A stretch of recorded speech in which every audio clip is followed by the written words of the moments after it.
Welcome to YDI Microlearning. In this chapter, we are going to learn about the calculation mechanism of the YDI. This is the calculation process flow of the YDI. You can see in the screen the process from the beginning, which is the data from data sources, up to the final process, which produce YDI. First step is indicator's transformation value. The process of calculating this transformation value requires information on the minimum and maximum limits for each indicator. The minimum and maximum value of each indicators can be seen as displayed on the screen. By using maximum and minimum values, the component indicators of YDI are normalized and standardized to produce the indicator transformation value. Through this method, each indicator value is converted to a scale between 0 and 1, relative to the entire dataset.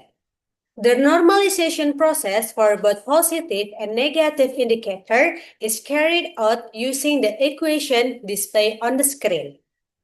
This process is then continued by converting the indicator value into decile to obtain the transformed indicator value.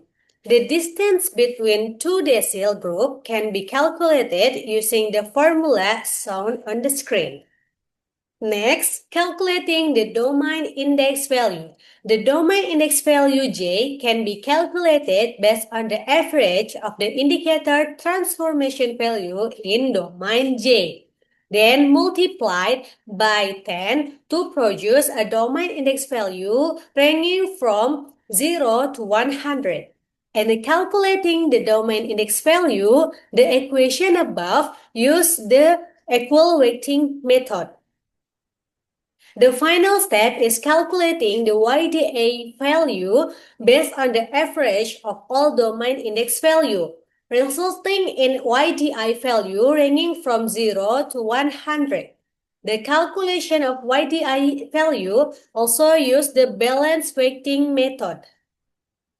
The baseline projection process of YDI begins with the collection of historical data for each indicator.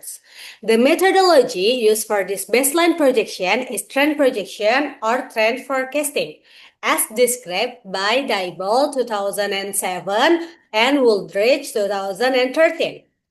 This projection is calculated by regressing a variable whose future value is to predicted on time as independent variable, using the ordinary least square or OLS estimator based on a time series database.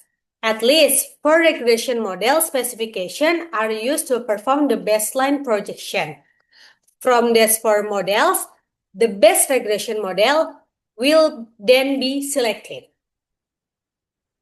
That's all about the calculation mechanism of YDI. See you on the next chapter. Pakatuan wo pakalawiden. Thank you. Have a great learning experience. Bye-bye.